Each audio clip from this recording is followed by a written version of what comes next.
বন্ধুরা, অবহেলা আর অবমান একটা মানুষকে কতটা ভয়ঙ্কর করে তুলতে পারে তা আজকের এই সুপারহিট ড্রামা না দেখলে বুঝতেই পারবেন না। যন্ত্রণায় ঘেরা এই অসাধারণ কাহিনী এমন এক সময়ের যখন পুরো পৃথিবী ছিল রাক্ষসদের দখলে। নিষ্ঠুর ডেভিল রাজা চেয়েছিল মানুষ আর ইমোর্টালদের নিজের দাস বানিয়ে রাখতে, কিন্তু তাকে আটকানোর জন্য ইমোর্টালরা লিসুসু নামের এক পরীকে অতীতে পাঠিয়ে দেয়। লিসুসুর লক্ষ্য ছিল ডেভিল রাজার জন্ম হওয়ার আগেই তাকে শেষ করে দেওয়া, কিন্তু অতীতে গিয়ে সে যা দেখল তা ছিল কল্পনার বাইরে। সে জানতে পারল যে ব্যক্তি ভবিষ্যতে ডেভিল রাজা হবে সে বর্তমানে লিসুসুর নিজের স্বামী। এক ভয়ানক শত্রু আর ভালোবাসার মাঝখানে পড়ে লিসুসুর জীবন কিভাবে বদলে যায় তা নিয়েই আজকের এই মুভি এক্সপ্লেইন। ভিডিওটা শুরু করার আগে তোমাদের কাছে একটা ছোট্ট রিকোয়েস্ট। যদি এই ভিডিওটা তোমাদের ভালো লাগে তাহলে এক্ষুনি একটা লাইক দিয়ে 1000 লাইক পূরণ করতে সাহায্য করো। আর যদি তোমরা এমন superhit movie explain, drama story আর ইন্টারেস্টিং গল্প আরও দেখতে চাও তাহলে অবশ্যই চ্যানেলটা সাবস্ক্রাইব করে পাশে থাকা বেল আইকনটা অন করে দাও। এই ড্রামার নাম হল অন্ধকার হৃদয়ের আলো। এই ড্রামার মোট 40টি এপিসোড রয়েছে। এই ড্রামার জন্য তোমরা সবচেয়ে বেশি রিকোয়েস্ট করেছিলে। তো চলো ড্রামাটি শুরু করা যাক। ড্রামার শুরুতেই এমন একটা সময় দেখানো হয় যখন পুরো দুনিয়ার উপরে অসুর আর কালপুরুষের রাজত্ব ছিল। সেই ছিল তখনকার সময়ের সবচেয়ে শক্তিশালী এবং নিষ্ঠুর রাজা। তার দুইজন বিশ্বস্ত অনুচর ছিল। সে অলরেডি পুরো বিশ্বের উপরে নিজের রাজত্ব দখল করে নিয়েছিল। এখন শুধুমাত্র জ্যোতিবংশ বাকি, আর তারা সবাই মিলে জ্যোতিবংশ ধ্বংস করার জন্যই যাচ্ছিল। এখানে আমরা অনেক সুন্দর একটা পরীকে দেখতে পাই, তার নাম ঈশানী। এই সুন্দর ছেলেটি তার বন্ধু। তারা দুজন আলোচনা করছিল কিভাবে কালপুরুষকে আটকানো যায়, কিন্তু দুঃখজনক হলেও তার সঙ্গে লড়াই করার মতো শক্তি কারও ছিল না। এদিকে কালপুরুষ জ্যোতিবংশের সীমানায় চলে আসে এবং এখানে থাকা একজন অমরকে বন্দী করে তার কাছ থেকে কাল দর্পণ অর্থাৎ অতীত যাবার আয়না নিয়ে নেয়। তাকে বাঁচানোর জন্য সেখানে অমর প্রাসাদের প্রধান এবং সৈন্যরা চলে আসে। সে ছিল প্রধানের বন্ধু। কালপুরুষ তাকে মেরে ফেলার জন্য শেকল দিয়ে বন্দী করে ফেলে, কিন্তু তাকে বাঁচানোর জন্য প্রধান তার সর্বোচ্চ চেষ্টা করেন।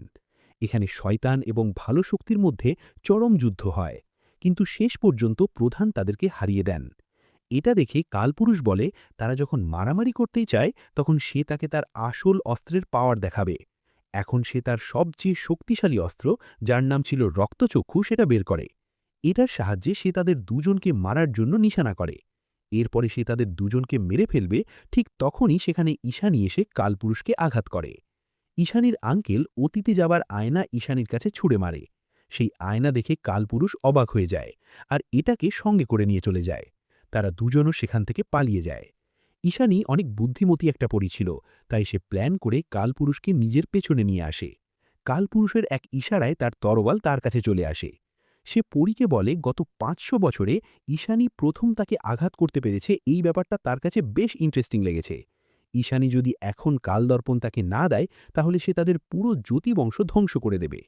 এটা নিয়ে তাদের দুজনের মধ্যে ফাইট শুরু হয়ে যায়। লড়াইয়ের মাঝে সেই আয়নাটি সক্রিয় হয়ে যায়। কালপুরুষ ঈশানীর গলা চেপে তাকে মারতে যাচ্ছিল, তখনই তার কোমর থেকে কালদর্পণ নিচে পড়ে যায়। ঈশানী ভাবছিল এটাই হয়তো তার শেষ সময়, সে এখন মারা যাবে। কিন্তু তখনই তার কপালের ভেতর থেকে এক ঝলক আলো বের হয় আর কালপুরুষ তাকে ছেড়ে দেয়। ঈশানীর শরীরের রক্ত যখন কালদর্পণের উপরে পড়ে তখন এটা পুরোপুরি সচল হয়ে যায়। সে এর ভেতরে ঢুকে যায় আর কোনো একটা গায়েবী আওয়াজ তাকে বলতে থাকে বর্তমানকে বদলানোর জন্য তাকেই বাছাই করা হয়েছে। একমাত্র সেই অতীতে গিয়ে সব কিছু বদলাতে পারবে, যার ফলে বর্তমানে কালপুরুষের আর জন্মই হবে না। আসলে অতীতে সে শয়তান হয়ে জন্মগ্রহণ করেনি।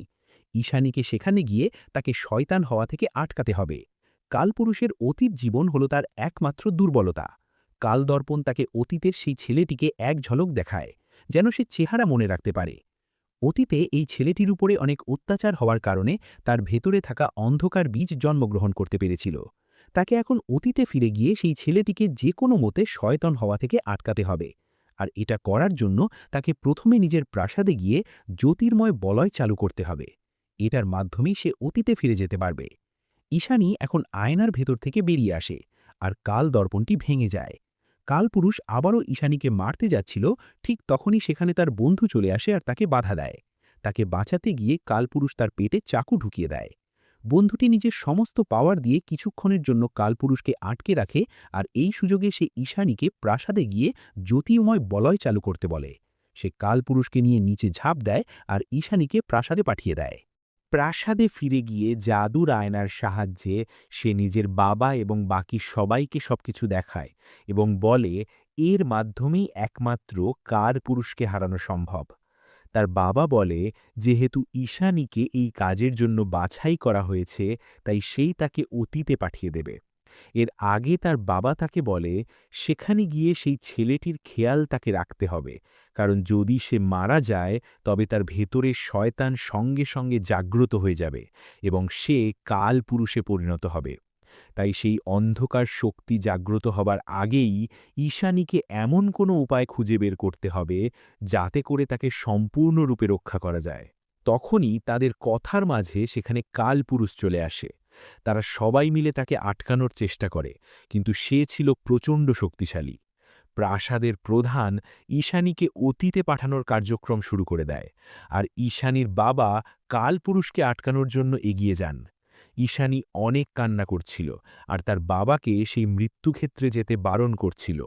তবুও তার বাবা সেখানে চলে যান এবং নিজের সমস্ত পাওয়ার ব্যবহার করে প্রাসাদের চারদিকে একটা সুরক্ষা কবচ তৈরি করেন। তবে তাদের এই শক্তিশালী কবচ মাত্র একটা আঘাতেই কালপুরুষ ভেঙে ফেলে। ঈশানী দূর থেকেই সবকিছু দেখছিল আর তার বাবার জন্য কান্না করছিল। তার আঙ্কেল তাকে বলছিল সে এখন তাকে ৫০০ বছর অতীতে পাঠিয়ে দিচ্ছে। তাকে অবশ্যই মনে রাখতে হবে একমাত্র সেই অতীতকে বদলাতে পারবে এবং বর্তমানে হওয়া সবকিছু ঠিক করতে পারবে।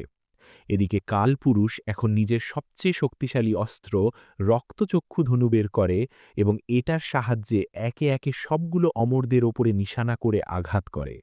এটা এতটাই শক্তিশালী অস্ত্র ছিল যে মাত্র একটা আঘাতেই প্রাসাদে থাকা সবাই মারা যায় এবং আশেপাশের সবকিছু নিমিষেই ধ্বংস হয়ে যায়। নিজের বাবা এবং নিজেদের মানুষকে চোখের সামনে একে একে মরে যেতে দেখে ঈশানী কষ্টে কান্নায় ভেঙে পড়ে।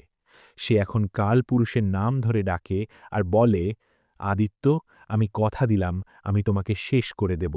এটা বলেই সে অতীতে চলে যায়, আর কালপুরুষের চোখে মুখে চিন্তার ছাপ ভেসে ওঠে। ঈশানী ৫০০ বছর অতীতে চলে এসেছিল, তবে তার সবকিছুই মনে ছিল।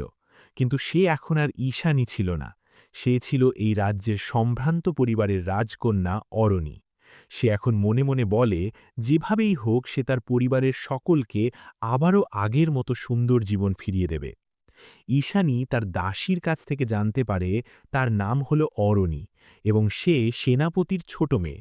তাকে এত অদ্ভুত অদ্ভুত প্রশ্ন করতে দেখে দাসী অনেক বেশি অবাক হয়। অরণি বলে তার মাথায় আঘাত পাওয়ার কারণে তার কোনো কিছুই মনে পড়ছে না। দাসী তাকে জানায় কিছু দুষ্টু লোক তাদের পিছু করছিল। সেই লোকগুলো আবারও তাদের দিকে আসছিল। এটা দেখে অরণি উড়ে পালানোর চেষ্টা করে, কিন্তু এখানে তার কোনো জাদু কাজ করছিল না, কারণ সে এখন আর পরী নেই, সে এখন সাধারণ একটা মানুষ। এই জন্য তারা দুজন মিলে সেই লোকদের হাত থেকে পালানোর জন্য দৌড় দেয়। দুষ্টু লোকদের সর্দার হঠাৎ করে অরণির কাছে এসে তাকে ইশারা করতে শুরু করে। অরণির তো মনে ছিল না যে এখানে আগে কি ঘটেছিল, তাই সে বুঝতে পারছিল না লোকটা এমন কেন করছে। সে তাদেরকে মেরে আবারও পালাতে শুরু করে এবং নিজের দৈব শক্তি ব্যবহার করার চেষ্টা করে, কিন্তু সে সফল হয় না। সেই লোকগুলো এখন তাকে মারতে যাবে, ঠিক তখনই সেখানে একটা ছেলে এসে তাকে বাঁচায়। সে তাদের সবাইকে মারধর করে কুপোকাত করে দেয়। ঈশানী দেখতে পায় এটা আর কেউ নয়, বরং তার সেই বন্ধু।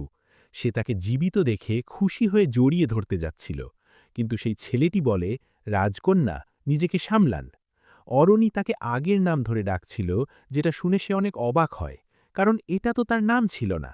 তখনই একজন সৈন্য তাকে ডেকে সঙ্গে করে নিয়ে চলে যায়। ঈশানী বুঝতে পারে এটা তার বন্ধু নয়, ৫০০ বছর অতীতের দুনিয়া একদম আলাদা। সে তার দাসীর কাছ থেকে জানতে পারে এটা হলো রাজকুমার নীল, যাকে অরণি পছন্দ করে। যেহেতু অরণি সবকিছু ভুলে গিয়েছে, এই জন্য তার দাসী তাকে আবারও নতুন করে বলে যে রাজকুমার নীলকে সে পছন্দ করে, কিন্তু রাজকুমার খুব জলদি তার বড় বোন অনন্যাকে বিয়ে করতে চলেছে। এসব কারণে রেগে গিয়ে অরণি তার বোনকে পানিতে ধাক্কা দিয়ে ফেলে মেরে ফেলার চেষ্টা করেছিল। ঈশানী যখন এটা জানতে পারে তখন সে অবাক হয়ে যায় যে পূর্বে অরণি এতটা নিষ্ঠুর স্বভাবের ছিল, আর বর্তমানে সে অরণির শরীরে চলে এসেছে, যে কিনা একদমই তার বিপরীত। তখনই তাদের কথার মাঝে সেই লোকগুলো এসে অরণির কাছে টাকা চায় আর বলে তাদের অভিনয় কেমন হয়েছে। অরণি জানতে পারে সে এই লোকগুলোকে ভাড়া করেছিল যেন সে রাজকুমার নীলের কাছাকাছি যেতে পারে। ঈশানী এখন মনে মনে ভাবছিল অরণি তো তার ধারণার থেকেও বেশি বেপরোয়া একটা মেয়ে।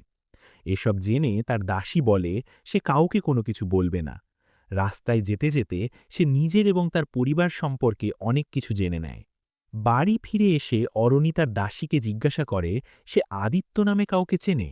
দাসী তো ভীষণ অবাক হয় আর বলে, আদিত্য তো আপনারই স্বামী, আপনি তাকেও ভুলে গিয়েছেন। এটা শুনে তো অরণির জ্ঞান হারিয়ে ফেলার মতো অবস্থা হয়ে যায়। সে তাকে জিজ্ঞাসা করে আদিত্য তাদের পরিবারের মধ্যে সবথেকে বেশি কাকে ভয় পায়। দাসী জানায় তাদের পুরো পরিবারের মধ্যে আদিত্য অরণিকেই সবথেকে বেশি ভয় পায়। এটা শুনে সে অনেক অবাক হয়ে যায়। এর পরে সে তার দাসীর সঙ্গে সেখানে যায় যেখানে অরণি আদিত্যকে শাস্তি হিসেবে বরফের ভেতরে বসিয়ে রেখেছিল। অরণি তাকে দেখে ভাবছিল জাদুর আয়না ঠিকই বলেছিল, মানুষ হিসেবে আদিত্য অনেক দুর্বল, তবে তার ভেতরে কালপুরুষের ভ্রূণ রয়েছে। আদিত্যের কাছে গিয়ে তার ইচ্ছে হচ্ছিল এখনই তাকে মেরে ফেলতে, কিন্তু বড়রা তাকে বলেছিল আদিত্যকে মারার আগে অবশ্যই তার ভেতরে থাকা সেই অসুর শক্তি নষ্ট করে ফেলতে হবে, নয়তো আদিত্য মারা যাওয়ার সঙ্গে সঙ্গে কালপুরুষ জাগ্রত হয়ে যাবে। তাই সেই অন্ধকার শক্তি জাগ্রত হবার আগেই ঈশানীকে এমন কোনো উপায় খুঁজে বের করতে হবে যাতে করে তাকে সম্পূর্ণরূপে রক্ষা করা যায়। তাই সে নিজের মনকে শান্ত করে আর তার কাছে গিয়ে তার চেহারা ভালোভাবে দেখতে শুরু করে। সে তাকে বলে, তোমার কি কাউকে মারতে ইচ্ছে হয়? তুমি কি আমাকে মারতে চাও? এটা বলার সঙ্গে সঙ্গে আদিত্য তার দিকে ভয়ঙ্করভাবে তাকায়। তার এই দৃষ্টি দেখে ঈশানীর কালপুরুষের কথা মনে পড়ে যায় আর সে প্রচণ্ড ভয় পেয়ে সেখান থেকে দৌড়ে চলে যায়। সে ভয়ে একদম জড়সড় হয়ে গিয়েছিল। তার দাসী তাকে শান্ত করার চেষ্টা করছিল।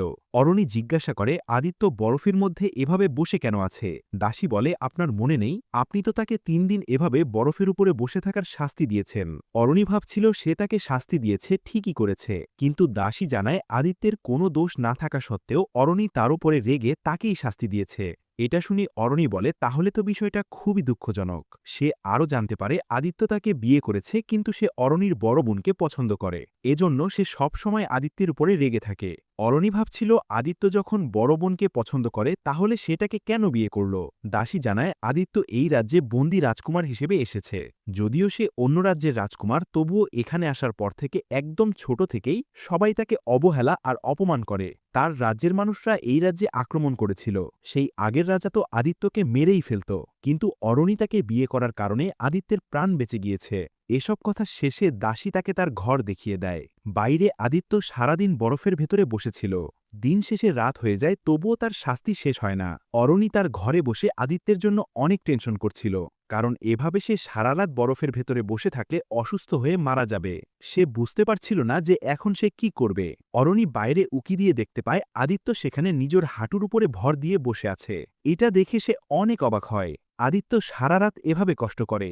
অরণি সকালে ঘুম থেকে উঠে বাইরে গিয়ে দেখতে পায় আদিত্য এখনও সেখানেই বসে আছে। আজ তার ৩য় দিনের শাস্তি চলছে। তার শরীর এখন অনেকটাই দুর্বল হয়ে পড়েছে। সে তো বন্ধুরা, জিউ কি পারবে ভবিষ্যতের সেই ভয়ঙ্কর দানবকে শেষ করে নিজের পরিবার হত্যার প্রতিশোধ নিতে, নাকি সে নিজেই এই অসহায় তান্তই জিনের মায়ায় পড়ে হারিয়ে যাবে? কি ঘটতে যাচ্ছে এই ট্র্যাজিক লাভ স্টোরিতে তা জানতে হলে ভিডিওটি এক্ষুনি লাইক করে দিন। আমাদের পরবর্তী মুভি এক্সপ্লেইন ভিডিও সবার আগে দেখতে চ্যানেলটি সাবস্ক্রাইব করতে ভুলবেন না, আর আপনাদের মতামত আমাদের কমেন্ট করে জানান। ১০০০ লাইক পূর্ণ হলেই আসছে এই অসাধারণ কাহিনীর ২য় পর্ব। ততক্ষণ পর্যন্ত পাশেই থাকুন। ধন্যবাদ।